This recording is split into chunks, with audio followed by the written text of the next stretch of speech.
De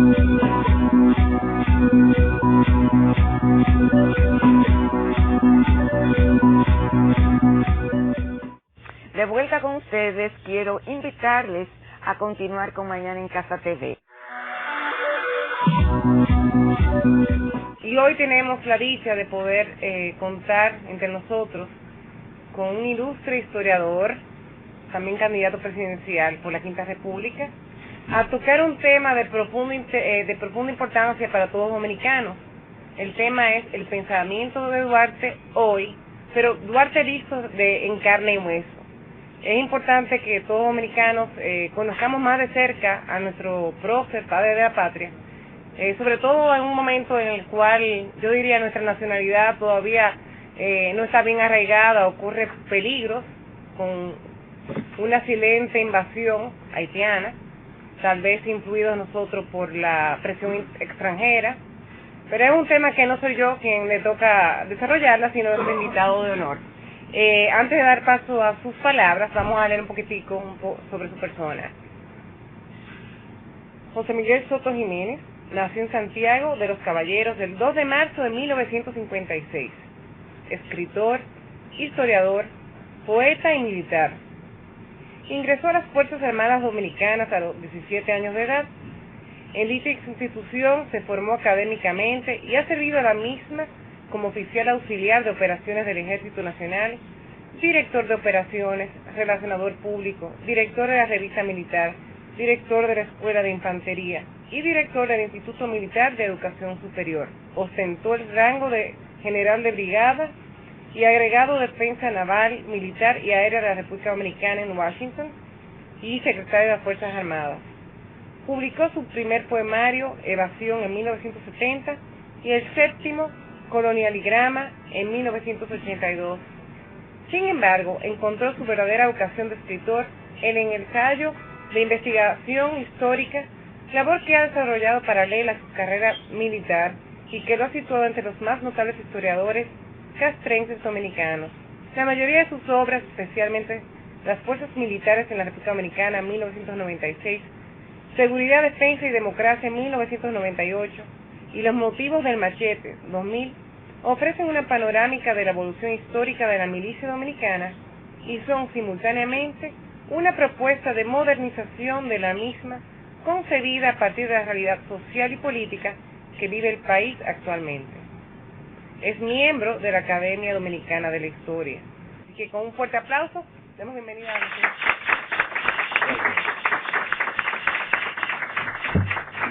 Bueno, sea mi primera palabra para agradecer de forma muy sincera, más allá del protocolo, la fina invitación de nuestra anfitriona y organizadora, con la que tengo una amistad proverbial, basada precisamente en las cosas de la patria, en las cosas del interés nacional. Vamos a hablar del padre de la patria, que entre otras muchas cosas, yo digo que es un hombre, o fue un hombre, lo sigue siendo en la memoria colectiva, afortunado, porque el pueblo dominicano lo respeta, lo quiere, lo admira, y digo que es afortunado porque es un desconocido.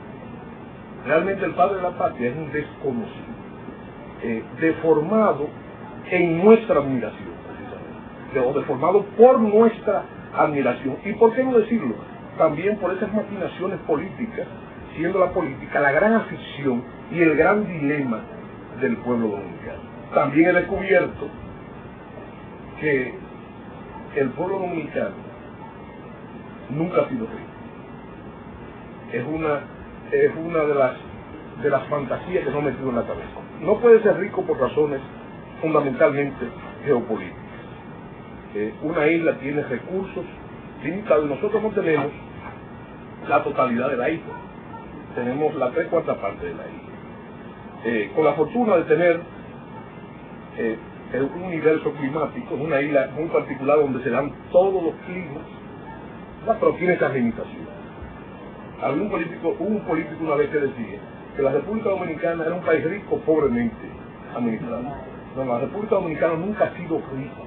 Y hay que comprender que la riqueza, el concepto de riqueza va variando de acuerdo a los tiempos. Pero resulta que en cualquier uno de los conceptos de la riqueza, aún en la época de la información, no podemos ser ricos, no por los recursos limitados, sino porque tenemos el lastre de una educación mediocre.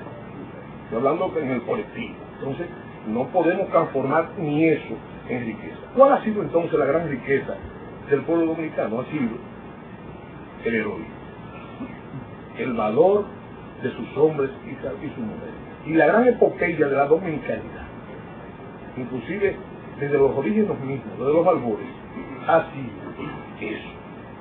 Y el resultado es compartir esta latitud sangrienta del sol, este ardiente rincón del mediodía, y permanecer aquí precisamente. Esa es la epopeya del dominicano. Naturalmente, el uso y abuso, para usar un término que está de moda ahora, de ese recurso, ha sido también en muchos casos nuestra perdición.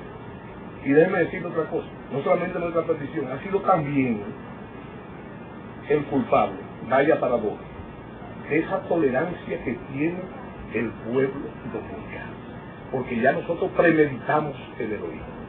Como ese es el único recurso, el recurso que crea y el recurso que resuelve, nosotros llegamos a que las cosas lleguen a su límite, para entonces apelar al sagrado instrumento. El único que ha dado resultados.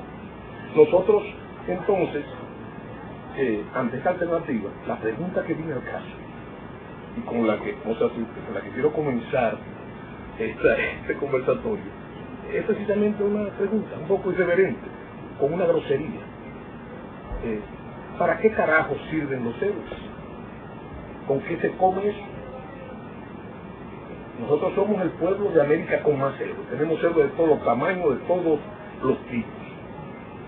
La historia dominicana es una larga sucesión de héroes, de próceres y mártires. ¿Para qué sirven los héroes? ¿Son acaso una articulación de nuestro orgullo? ¿O un instrumento de nuestra vanidad? ¿O un pretexto de nuestro orgullo? Esos son los héroes. Para eso sirven los héroes. Nosotros tenemos, no solamente somos el pueblo con más héroes del continente, sino que tenemos más héroes que plazas, calles, hospitales, cuarteles, que nombrar. Tenemos más héroes que gestas, inclusive, lo que parece una contradicción. Y vivimos envueltos en el heroísmo. Y ya yo le he dicho que dejamos de descomponer la cosa para entonces, pudiendo resolverla a tiempo, para entonces echarle mano al supremo instrumento. Yo digo que el dominicano nace con el machete debajo del brazo, no con el pan debajo del brazo, nace con el machete. Y lo que le estoy diciendo no es una metáfora. El dominicano, yo he visto dominicano en Nueva York, con su machete debajo de la cama. Entonces, hay que ver el machete en su simbología arquetípica, aún en el caso de la teoría de Jung del inconsciente colectivo. Eso no es simplemente eso, y para lo que sirve eso. Ese es el instrumento redentor, forjador de libertades. Naturalmente, no estoy hablando del machete apátrida y traidor de Pedro Santana. No estoy hablando del machete despótico de Ulises Heró, ni al sable del mayor violador de los derechos humanos en la República Dominicana, que fue Rafael Leónidas Trujillo Molina. Yo me refiero al sagrado instrumento, el instrumento redentor, forjador de libertades. Y vivimos entonces en los brazos de esos dos símbolos y a esos respondemos. Convendría entonces reflexionar ante la imagen de Duarte, en una gran confusión que la cometen, en que caemos todos los dominicanos, los intelectuales, los historiadores y, ¿por qué no?, el pueblo llano. Entonces confundimos próceres, héroes y mártires, como si fueran la misma cosa, y no lo son. Hay casos en que esas tres categorías que están claramente diferenciadas coinciden. Nosotros hemos tenido próceres que han sido héroes y que han sido mártires también, pero no son iguales. Y le voy a poner un ejemplo claro. Por ejemplo, las hermanas Mirabal. Nadie podría discutir el peso que tienen. Son un símbolo ya, pero se les llama heroínas de la libertad. ¿No es verdad? Son mártires de la libertad, pero no heroína. Porque el heroísmo nos refiere a algo hazañoso. Fundamentalmente en la guerra. Ese es el héroe, ¿verdad? Y como si lo envolviera todo, y ya lo envuelve todo en la dominicanidad. El prócer es otra cosa, es un ciudadano que por sus méritos ciudadanos tiene el reconocimiento colectivo. Y el mártir es aquel que sufre la muerte o simplemente las calamidades en la defensa de sus ideas. Ahora, en un sincretismo lo unimos y es una síntesis, entonces ahí está el héroe, simplemente como nosotros lo vemos. Para nosotros todo el mundo es héroe. Entonces eso nos refiere a un límite peligroso, porque entonces Anthony Santos, el bachatero, es un héroe, o podría ser Sammy Sosa, es un héroe, y muchos otros dominicanos más. Pero hay una condición del héroe a la que yo quiero llamar la atención, y es que el héroe que hace una cosa hazañosa, para que sea héroe, tiene que lo que hace, su hazaña, tiene que beneficiar a la mayoría de la colectividad. Si no, no es héroe. Entonces, ese es el dilema del héroe. ¿Y para qué sirven los héroes? Para lo único que sirven los héroes. Por la extemporaneidad del héroe también, porque hay una cosa. Nosotros atribuimos que si usted ha sido héroe, usted tiene que ser héroe para siempre. Eso sería lo ideal, no es verdad. La parte, si es un referente, si el héroe es un referente, la parte aprovechable del héroe no es su superioridad con nosotros, es su semejanza. Y como un referente, para ser imitado, tiene que parecerse a nosotros. Yo prefiero ver el heroísmo como un producto de la doliente humanidad que todos tenemos, de nuestras miserias, y que es un individuo que se empina en su cotidianidad, en su miseria, para tocar la gloria. No sé si al poeta le gustó la imagen. Bueno, pero el gran problema que entonces tenemos es que nosotros entramos en un proceso de la divinización del héroe. Entonces lo alejamos de nosotros. Es un momento que caracteriza el momento del héroe, es un momento, podría decirse en latín, un momentum, que es lo que hace el héroe. Y cuando termina ese momentum, entonces él debe reintegrarse a una ciudadanía común y corriente. ¿No? Una ciudadanía común, que debería ser ejemplar por ese estado de conciencia que se supone que lo hizo acreedor su hazaña. Pero no es así. Entonces hay héroes, nosotros usamos una imagen que héroes con los pies debajo. Bueno, es que somos bajos. Y entonces nosotros no podemos escapar ni a las frivolidades, ni a la naturaleza de nuestra mortalidad. ¿Por qué le digo todo esto? Porque Juan Pablo Duarte ha sido fundamentalmente divinizado. Yo digo que ha seguido una trayectoria diferente al proyecto de redención cristiana. Porque en ese proyecto de redención, el verbo se encarna, baja a la carne para sufrir no solamente las mortificaciones de la carne, sino los dolores de la carne, los dilemas de la carne. Y ahí entonces es que se hace realmente la redención. Con Duarte ha sido diferente. Hemos cogido al hombre, lo hemos divinizado en un proceso totalmente contrapuesto al proceso de redención. Y entonces, en ese proceso que no es malo, porque no podemos decir que nada de lo que se dice de Juan Pablo Duarte es malo, pero tiene un problema que no es verdad. Se ha quebrantado, la verdad. Yo suelo decir en las redes sociales, con Duarte, con él y en él, todos los demás héroes.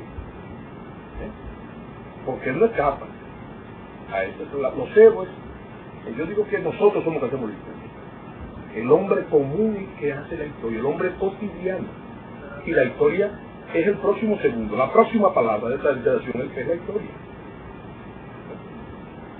Y entonces, en ese sentido metahistórico, dale a la contradicción, se ha perdido la humanidad de Duarte. Hay muchas razones para usted estar en el deber de encontrar a Juan Pablo Duarte. Porque si la historia para lo único que sirve, lo sirve también es como referente, para que sirva como referente, tiene que parecerse a nosotros. Es un proceso. Miren, hay un spot publicitario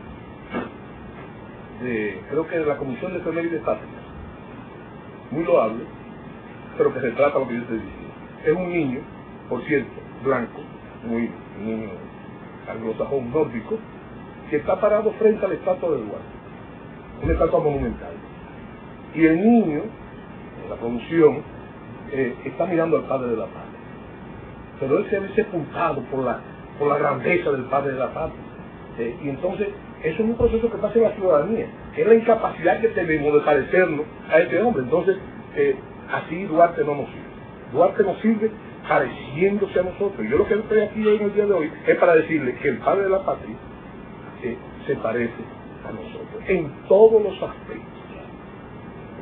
Y que quizás, o sin el quizás, es un proyecto de los sectores conservadores del país, ¿no?, que lo han articulado con fines puramente políticos, en un proceso bilateral.